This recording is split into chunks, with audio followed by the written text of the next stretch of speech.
recognize Mr. Jaishankar for an opening statement. You're recognized for 5 minutes. Thank you. Chairman Huizenga, Ranking Member Kamlagadov, and members of the subcommittee, I'm grateful for the invitation to appear before you today. I appear in my personal capacity as an Indian citizen, and my testimony reflects only my own views as an analyst of international relations. The U.S.-India partnership has strengthened considerably since 1998. From severe U.S. sanctions following India's nuclear tests, we've come a long way. Congress was instrumental in enabling the lifting of those sanctions under Bill Clinton and in passing legislation in 2006 to enable civilian nuclear commerce with India under George W. Bush. Congress has also supported the major defense partnership under President Obama and the resurrection of the Quad under Presidents Trump and Biden. In India, 3 successive prime ministers over the past 27 years have invested in a closer partnership with the United States. Today, that strategic partnership is very significant. The 2 countries have signed a series of agreements on military logistics, supply, and information sharing. All 3 military services have done military exercises this year. U.S. sales of defense equipment to India have also grown, and India now operates 10 major U.S. defense platforms. So why have 5 U.S. presidents and 3 Indian prime ministers invested in this relationship over 27 years? The first major impetus for better relations has been economic opportunities for both countries. The figure of $212 billion in goods and services trade arguably understates the importance of the economic relationship for both countries. Taken together, Indian investors, importers, entrepreneurs, students, AI researchers, doctors, and tourists contribute conservatively over $200 billion to the U.S. economy and are responsible for at least 830,000 American jobs in every one of the 50 states and territories. The second rationale for closer ties has been strategic, related to China's rise and assertiveness in the Indo-Pacific. In recent years, China has expanded and modernized its nuclear arsenal, undertaken one of the largest naval buildups in its history, and unveiled new unmanned and cyber systems. In 2020, a major mobilization by the PLA resulted in clashes in which 20 Indian military personnel lost their lives.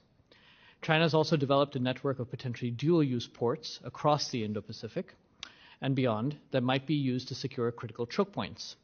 The Indian Navy, as a result, has stepped up, increased the tempo of its patrols, and contributed to maritime burden sharing in the Indian Ocean and Pacific.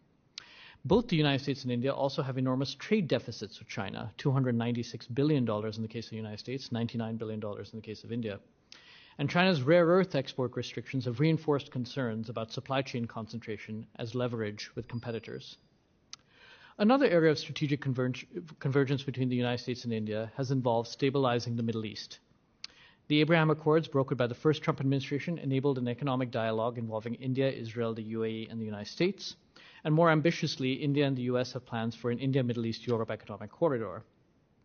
However, this considerable progress in consolidating the relationship is now at a political standstill. The biggest obstacle concerns tariffs. President Trump's desire to balance trade with India and access India's market is precisely what India is offering. India has signed 5 trade agreements in recent years and is actively negotiating at least 5 more. A solution to trade and tariff differences between the United States and India is therefore at hand. The second challenge in India relates to the United States' renewed engagement with Pakistan's military leadership. Pakistan has a long and well-documented history of using non-state terrorist proxies against India.